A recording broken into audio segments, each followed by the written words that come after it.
Okay, you guys, I figured it out. My go-to pickup line. It is, I put you in my pocket like a nice rock that I found and keep you forever. How is that? I mean, would you be able to tell that I liked you if I said that to you?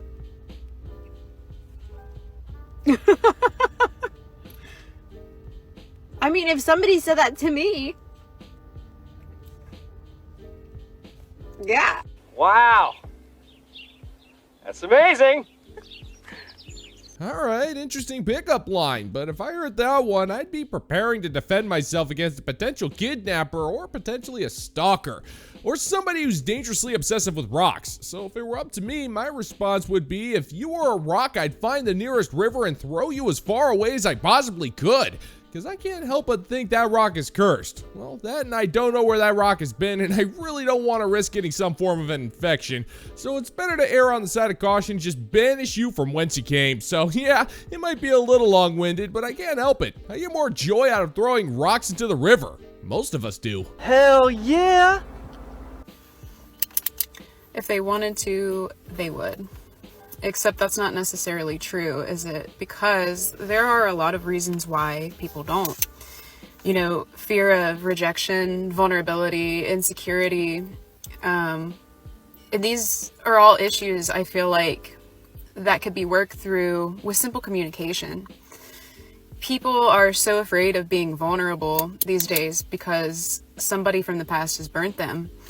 And instead of working through these issues that they developed from being burnt, they stumble through life projecting on these issues onto other people and creating these dysfunctional relationships with other people.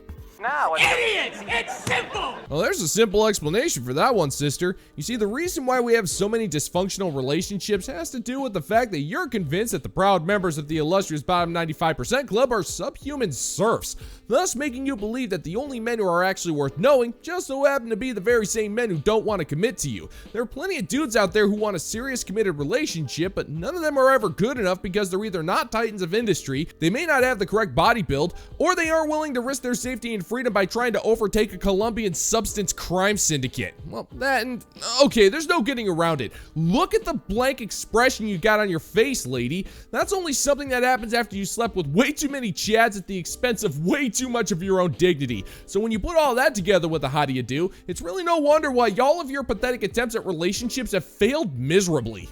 And I genuinely believe that's why I have such a hard time accepting no response as a response at times, is because there's a reason and I want to get to the bottom of it and I want to work through it because I've been there. But people are just too afraid of simple communication, which ultimately leads to this fear of commitment, is what it all boils down to. It's a hard time to date in 2025. Am I so out of touch? No, it's the children who are wrong. Well, that's where you're just wrong, sweetheart. You haven't been there. You're currently living it right now.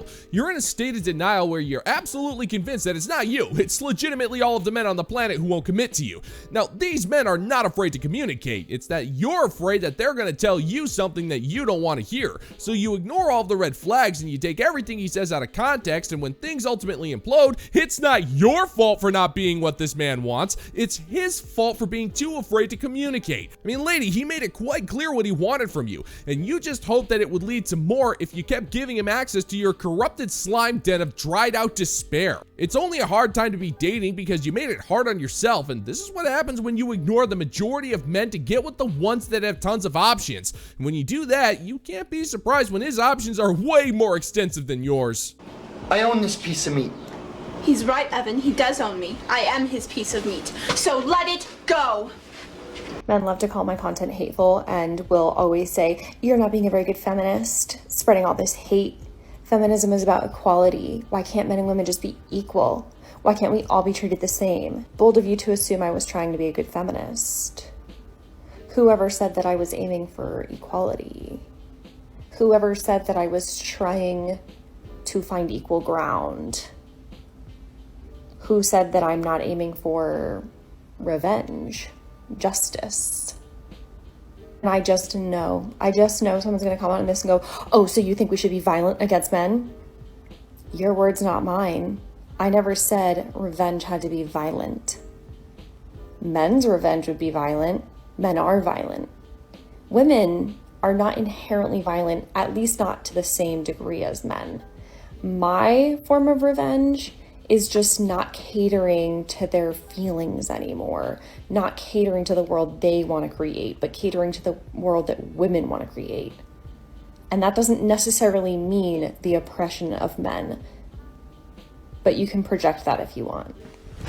Emotional damage. You know, I guess Ricardo Montalban did have a point when he said that revenge is a dish best served cold. I mean, much like your bed, your heart, and your empty fridge as you order DoorDash for the umpteenth time this week. I mean, if your form of revenge is leaving us alone, well then have at it. Go forth and prosper. But you clearly want more than that. You want men to be oppressed. You want to turn the tables and pretend like you have the power over us, but you really don't. That power is reserved for a cabal of hyper-billionaires who are hell-bent on world domination. If you're a victim of anything, you're a victim of them right now. They tell you how to think, and you think that you're on the right side of history, even though you're the one that's openly spreading hate and mockery. I mean, you said it yourself. You revel in the fact that your content is hateful, and that's a pretty violent emotion. You may not be advocating for violence against men, but you are advocating for their subjugation and oppression for the imaginary crimes that you quote-unquote suffered at our hands. But that's never going to happen, sweetheart. The only oppression you feel is the one you brought on yourself the second you realize that the men that you want don't want you. And if you're trying to get some payback on those dudes, then good luck, because those guys, they already won. Good, but I would say it's horrible yet terrible. Ugly yet disgusting. You suck. I made a video the other day and a bunch of men in my comment sections are like, and you forgot to mention that he has to be tall and good looking and you have to be attracted to him and he has to make good money. Yeah. Yeah, because I take care of myself. I think I'm pretty cute. I make good money. So yeah, I'm hoping for a man who's on par. Is that crazy? Why is that crazy? Why is it like, oh, well, with those standards? No, baby, I am the standard. I am the standard. I am what I want to attract. Are you okay? You keep using the word. I don't think it means what you think it means. Well, you can want all you like, sweetheart, but there's one thing that you're forgetting. You don't get to set the standard. If you look at a man and tell him what you just told us, then he's going to tell you that your standards mean exactly two things. Jack and shit. And Jack left town. Now, if there's one thing that modern women will never understand, it's that they are in no position to set the standards for dating. Yeah, they can set the standards for who they want to pork. I mean, that is their right. But if you want something more, then you're going to have to prove to the tall, rich, and handsome dudes out there that you're actually worth a damn. And if you ask me, if you were actually worth exactly one damn, that would mean your value went up exponentially. That's why your value will never be as high as the fine members of the bounty board over on Patreon. These fine folks have a value that is so high that it is yet to be properly calculated by modern science. And even if science were to figure out that number, by the time it does, that number just got way higher. All hail! And if you're interested in supporting the channel, check out the bounty board over on Patreon, where $5 a month gets you access to exclusive content you're not going to find on YouTube.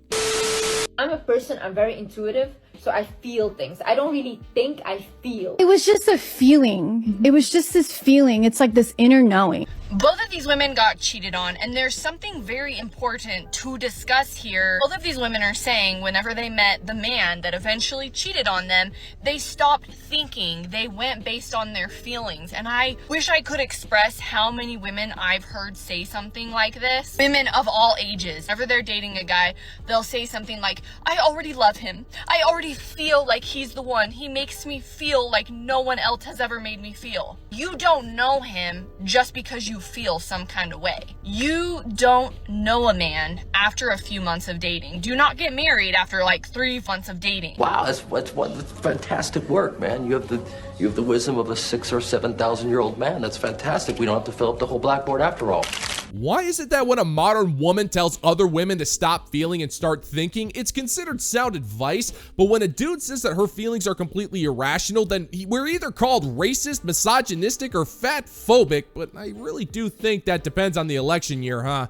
I mean, we've been telling you for decades that your fifis were going to be your downfall. This is why so many marriages fail. You stop feeling madly in love with the guy every single day of the week, so you blame him for making you unhappy. You then divorce him so you can spend the rest of your life in pure misery away from the guy that you tried to make as miserable as you. Now, don't get me wrong, the silver lining here is that this dude can most certainly recover and you can't, but at the same time, we have been warning you that this has been your fate the whole time. But I guess it's just different when it takes you 20 years to make a revelation that most self-respecting men with a lick of common sense have known since day one. In dating, your feelings will lie to you. They're just feelings. The most important thing you can do whenever you are dating a man is keep your eyes wide open. Yes, you can feel all those feelings, the butterflies. I'm not saying, oh, take all the romance out of it, but do not remove the logic and thinking and paying attention. A lot of people can make you feel those butterflies. Those feelings don't tell you he's a good or trustworthy man. I have had so many women throughout my life of all ages ask me for dating advice, and then I give them the truth. Like, you need to wait a little longer. You don't know this guy. So often I will hear, but I already feel like I love him. That is the dumbest thing you can say. That is so dumb for your future. Really? Yeah, your advice is pretty much impossible, sister. You can't ignore your feelings when it comes to a dude. That's because the only way you can feel anything is through extremes. If this man isn't drowning your brain in dopamine, then you can't feel satisfied in life, and you can't add in logic to your dating world because you think women's intuition is somehow the most powerful thing on earth when all it does is sabotage your life. The only way for you to avoid this is to not chase after men that are out of your league. But if you do that, then that would involve reminding you that your life isn't an 80-year-long movie, and if you can't have that, then the guy isn't the one that's supposed to make your life as lazy as possible. Sorry, sister, there's no way that you can actually prevent this from happening. Your kind has been encouraged to feel your feelings, and herein lies your reward. I'll leave you with the two people who actually ask you for advice now. You go, girl! You get it, girl! You hear that? You got it, girl! You want to know what really makes you beautiful? No, and I don't care. The fact that you have every reason to be cruel. The fact that you have every reason to be unkind. The fact that you have every reason to harden your heart. And you still haven't. And I'm not sure that you even know the immeasurable amount of strength and resilience that it takes to continue to choose to be kind, to continue to choose to be loving, to continue to choose to keep your heart soft and open when you have every reason not to. When the world and the people in it have let you down and hurt you and stomped all over it a million times. And I'm so proud of you, because you are what the world needs. You are what the world needs more of. And that is what makes you so beautiful.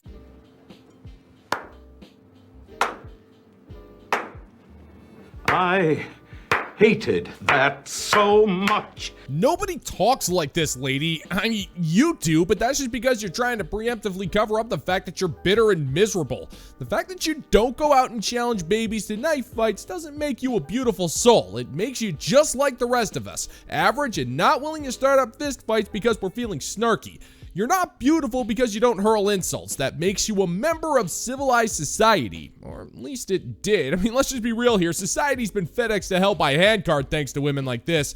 It just seems like no matter what a modern woman does, she feels entitled to such admiration as if she just discovered the cure for spider cancer or something. But never let it be said that I was never generous, gentlemen and gents. I'm going to play the bounty hunter with a heart of gold and give this woman the recognition that she oh so desires. It's all for you, and try not to spend it all in one place. Woo!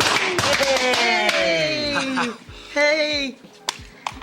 Here's why being single in your 30s is actually an advantage. This is the season that you get to build your life intentionally, not based on pressure, not based on timelines, and definitely not based on someone else's expectations. You're not settling, you're self-refining. You get to spend your time learning how to regulate your emotions, protect your peace, and trust God's timing instead of forcing your own. You know, most people don't get that chance, but you do. They jump into partnerships before they even know who they are. I know I've been there and done that in my 20s, but you're learning to love your own company, and that in itself is absolutely priceless. And that's the foundation for an extraordinary relationship that is on its way to you. Being single in your 30s does not mean you're behind. Trust this version of you. She's building something real. Wrong!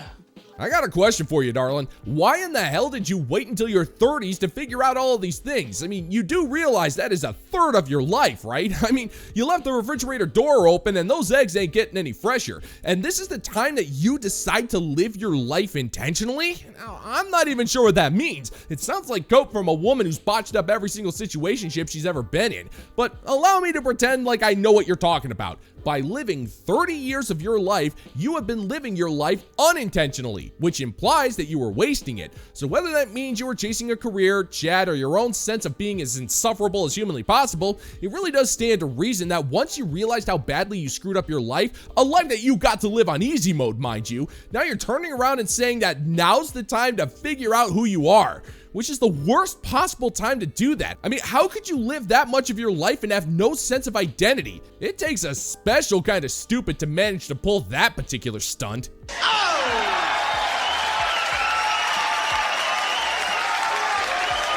And that's gonna do it for today's video, gentlemen and gents. And as always, if you find that my particular brand of comedy is bringing you to the brink of laughter, then why don't you scroll on down and click that like and subscribe button, ring the notification bell, leave a couple of comments, and be sure to share this video so we can give the good old-fashioned middle finger to the YouTube algorithm.